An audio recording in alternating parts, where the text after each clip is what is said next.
Welcome to the Deep Dive. We're here to unpack the knowledge you need for, well, navigating your world. And today, if you're an aspiring nurse, maybe staring down the NCLEX-PN exam, and you're feeling like you're just swimming in this ocean of information, take a breath. Yeah, we definitely get it. This isn't just some test. It's a major turning point. Absolutely. And look, to help you sort of navigate this really crucial step, we're going straight to the source. We've got this fascinating account today from Keara Cobbs. She's a nursing graduate who really documented her whole journey, preparing for it, taking the NCLEX-PN. Right. Think of it like getting the inside scoop, not just what to study, but the real kind of human side of this challenge. Exactly. So we're going to explore Keara's strategies, Yep. The emotional stuff, the ups and downs she went through, and how she ultimately succeeded. Our aim here is really to give you insights that go beyond just test tips. Yeah. Offer a relatable roadmap, maybe help you feel a bit more prepared, maybe a little less alone in all this. In Keara's chapter, it gives this remarkably candid look at her prep. We'll dig into her study techniques, the psychological pressures she felt before, during the exam, and how she got through them. Okay. It's a really powerful reminder that success, it takes both knowledge and resilience. Okay, let's dive right in then. So Keara starts off describing that feeling, just Yeah. too much stuff, right? She apparently got over 5,000 practice questions across different books and things, and just felt completely swamped right away. Yeah. Seems like more wasn't better, at least not at first. What's interesting is how common that is, that initial reaction. Yeah. Oh, yeah. There's this temptation to just grab every book, every app, thinking, sheer volume equals success. But Keara learned pretty quick that can just lead to analysis paralysis. You just freeze. Right. So the key insight really is that focus learning with, quality resources. Right. That beats just being overloaded with info. It's about going deep, not just wide, especially at the start. And she had this kind of crucial realization, didn't she? That focusing on one core resource at a time was way more effective. Exactly. She specifically mentions using the electronic software that came with Saunders Strategies for test success, passing nursing school in the NCLEX exam. And that's a really important point. Finding that primary resource, working through it, systematically, it lets you build a strong foundation, track your progress properly. Okay. That software probably helped Keara pinpoint exactly where she needed more work so she could target her studying. Really efficient. Which kind of leads us to how she then shifted her study strategies. She recognized that studying for the NCLEX, it's a different ballgame compared to nursing school tests. Oh, absolutely. Those often focus on specific body systems, right? Or isolated concepts. The NCLEX just pulls from everywhere. That is such a critical distinction for anyone getting ready. School exams often have that limited scope, yeah. But the NCLEX, it demands you integrate knowledge from, the entire curriculum. It's testing if you can apply it all holistically, comprehensively to, real situations. So Keara decided to organize her study time by these major content areas: maternal infant, peds, mental health, and med-surg. And here's where her strategy got really smart. She prioritized studying her weaker area, which for her was medical surgical, Yes. over the stuff she felt better about, like maternal infant and peds. That's just a very strategic, very mature approach. It lines up perfectly with that idea that effective studying means targeting your gaps, right? Yeah. Not just reviewing your comfort zones. It's tempting to stick with what, feels good, feels rewarding. But the real goal is to maximize learning where you need it most for the exam. Absolutely. Getting the most bang for your study buck, basically. Exactly. Now, let's talk time management. She started studying end of March after her NCLEX review course, scheduled the exam for May 7th. So that gave her about, a month and a half of focused prep time? That time frame, it really highlights the intensity needed for NCLEX prep. It's generally not an exam you can just cram for effectively. Her decision to set aside that dedicated time, it just shows real commitment. And she had a pretty structured routine, too. Studying 5 times a day, like 1 to 2 hour blocks. With breaks. Smart. Avoid burnout. Yeah. And even working part-time as a server, she found ways to squeeze in studying, reviewing flashcards, practice questions during her breaks. That's some serious dedication. That kind of consistent effort, integrating study into her daily life like that, incredibly effective. Right. Breaking it up into manageable chunks, using those small pockets of free time. She reinforces learning without, risking burnout from those killer marathon sessions. She also really stressed memorizing those lists, lab values, meds. There's so much of that in nursing. Oh, tell me about it. And she even used a clever trick from that Saunders book, remembering drug categories by the last letters of their names, a mnemonic. Yeah, mnemonics, other memory aids, they can be invaluable. Just essential tools for holding on to that vast amount of info you need for nursing, and definitely for the NCLEX. Finding strategies that click with how you learn personally, that's key. Totally. But, even with all this discipline, Keara mentions she still didn't feel completely ready, and she was told that's actually pretty normal. It really is. I think a lot of listeners facing the NCLEX can probably relate to that nagging uncertainty. Absolutely. That self-doubt, the fear of the unknown, it's so common. Doesn't matter how hard you've prepared. Right. It's a high-stakes exam. It's natural to feel anxious. Just recognizing that feeling as like a normal part of the process can actually help lessen its power a bit. Then comes the emotional roller coaster just before the exam. The day before, she tried to relax. But the night before, she called it the worst night of her life. Just nightmares about failing. Oh, wow. Yeah, the psychological weight of preparing for and taking the NCLEX is just huge. Yeah. That anticipation, the pressure, it can have a very real impact. Mental, even physical well-being, messes with sleep, spikes anxiety. And on test day, the physical anxiety symptoms kicked in. Feeling sick, relying on prayer. Even the drive to the testing center, a route she knew well, felt way longer that day, even though she was early. That heightened anxiety state, it definitely messes with your perception. Time, physical feelings, it just shows how incredibly significant this exam was for her.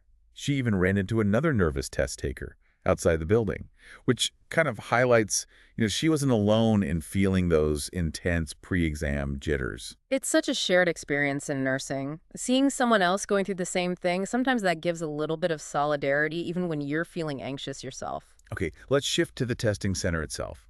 It sounds intense, almost like airport security. Pretty much, yeah. Picture taken, ID check, fingerprints, a palm scan even, and all your stuff locked away. Those security protocols, they're necessary, right, for the integrity of the exam, fairness. Sure. But they definitely can add to that whole high-stakes feeling of the place. She was offered earplugs, took them initially, thought they'd help her focus. Makes sense. But once she was in her cubicle, she realized she could hear her own heartbeat so loudly Oh, wow. that it became a distraction, so she took them out. Just goes to show what you think will help might not actually work in the moment. That's a really valuable reminder. Individual sensory experiences vary so much. Yeah. What helps one person concentrate might distract another. It's all about being adaptable, figuring out what works for you right then and there. Now, the exam questions. Keara said the very first one seemed kind of easy, common sense. You'll warm up? Maybe. Maybe, but that was immediately followed by the tougher ones, the select all that apply. Ah, yes. SATA questions. So many test takers dread those. Well, they require a deeper level of critical thinking, application of knowledge. You have to look at each option by itself, decide if it's right, and there's no partial credit. Oof, yeah. That definitely adds to the pressure. She also remembered seeing illustration questions and questions on stuff she didn't specifically recall studying, which I think is a common fear. And she noticed a lot of questions focused on prioritization and delegation. Well, prioritization and delegation are just fundamental nursing skills, right? Yeah. Especially managing multiple patients with different needs. True. So the NCLEX really emphasizes assessing those higher level thinking abilities and seeing unfamiliar content. That's partly how the exam tests, if you can apply core nursing principles to new situations. And then there were the medication questions. Drug names she didn't recognize, effects she wasn't sure about, led to feeling like she had to guess sometimes. Pharmacology is just so huge. The sheer volume of meds, all the associated info. Right. Yeah, it can feel overwhelming. A good strategy is really focusing on understanding the major drug classes, common side effects, key nursing considerations. Right. Rather than trying to memorize every single detail about every single drug, it's just not feasible. Okay, so here's where Keara's anxiety really spiked again. She'd heard from people that the NCLEX often shuts off around 85 questions if you're doing well. Like the common wisdom. So when her test kept going past 85, she immediately started worrying she was failing. The CIAT trap. The NCLEX is a computerized adaptive test, CIT. Right. Which means the computer picks the next question based on how you answer the last one. If you're getting them right consistently, the test might end sooner because it figures out your competency faster. Right. Conversely, if you're struggling a bit, it might give you more questions to get a clearer picture. So getting more questions doesn't automatically mean you failed. Not at all. But try telling yourself that in the middle of the exam. Exactly. Yeah. It's easy to jump to the worst conclusion. Keara reached 130 questions, and it was still going. She said it felt like forever. The administrator even offered her a break. Wow. She turned it down. She wanted to power through, and ultimately she answered all 205 questions, the maximum for the PN exam. Her perseverance there is just Wow. truly commendable. Yeah. To stay focused, keep applying knowledge for that long, especially feeling that much anxiety, that shows incredible mental strength, real commitment to her goal. So walking out, Keara just felt like she'd failed. Told everyone. Her instructor, too. Oh, that's tough. That's that awful feeling, right? Putting in all that effort and still feeling like you blew it. Yeah. But then she heard from others who felt the same way but passed. Mm. Still, the fact that her exam went the full 205, that made it really hard for her to believe she could have passed. That post-exam uncertainty is so common, largely because of how the adaptive test works, you know? Right. It can leave you feeling really unsure, even if you actually demonstrated competence. Hearing others felt the same but passed should help, but yeah, that super long exam understandably just amplified her doubts. The 3-day wait for results was, you can imagine, agonizing. Oh, the worst. She felt physically sick, couldn't eat. That waiting period is just notoriously stressful for everyone taking the NCLEX. It's just this period of intense waiting and anxiety after such a huge, demanding experience. The physical symptoms she described, clear sign of the emotional toll it takes. Finally, the day came. Time to check results online. She hesitated, like really apprehensive about seeing the outcome. I bet. But needing to know finally made her pay for the quick results. And then she saw it. The word pass in bold letters. Ah, that moment. The wave of relief, surprise, must have been overwhelming. That moment of seeing pass after all that work, all the dedication, all the anxiety, it's just pivotal, celebratory for every nursing grad. Yeah. And the relief, the accomplishment often comes with this huge dose of disbelief too, especially after a tough experience like hers. She cried tears of joy, immediately started sharing the news. And she kept thinking, how? How did I pass? Especially after getting all 205 questions. Her experience really drives home that point. The number of questions you answer. It is not a definitive sign of pass or fail. Okay. That adaptive testing algorithm, it's designed to accurately figure out your competency. And sometimes that just takes more questions to reach a reliable decision. So what are the key lessons, the big takeaways from Keara's whole journey here? She calls preparing for the NCLEX a significant hurdle to jump over. Big one. And she had that feeling on test day, like she hadn't studied the right things, even after all that prep. Her feelings are just such a powerful reminder that the NCLEX is tough. It's rigorous, demanding, requires thorough prep. Yeah. And it's also important to realize that the way they test information can sometimes feel different from how you studied it. But ultimately, her fears, proven wrong. Her core message is really about never giving up and keeping on trying. Yes. She's actually proud she passed with 205 questions now. Wants others to know that's possible. And crucially, she emphasizes trusting what you know. Don't let self-doubt win.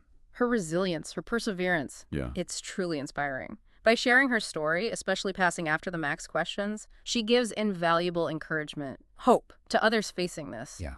Trusting your prep, keeping a positive mindset, even when things get tough, long exam, it can make a huge difference. So wrapping up our deep dive into Keara's experience, maybe remember these key insights. Prioritize that focused study. Use core resources. Understand that NCLEX prep needs a different approach than school exams. Right. Target those weaknesses. Exactly. Target your weaker areas. And recognize that the emotional stuff, the anxiety, the self-doubt, it's normal. It's part of this high-stakes process. Yeah, absolutely. And maybe most importantly, believe success is possible, even if you feel overwhelmed, even if your exam goes longer than you expect. Keara's story is just such a powerful validation of all those intense emotions around the NCLEX, and it really underscores how critical perseverance and self-belief are. It's a reminder that the foundation you built in nursing school, plus focus prep, plus mental resilience, that's your path to success. And that brings us to our final thought for you, our listener. As you navigate your own NCLEX prep, maybe take a moment. Reflect on Keara's experiences. How might her strategies, how she coped with anxiety, how might that inform your journey? Yeah, maybe consider resources like that. Saunders Strategies for Test Success she found helpful. Good point. Worth exploring. Thank you for joining us for this deep dive.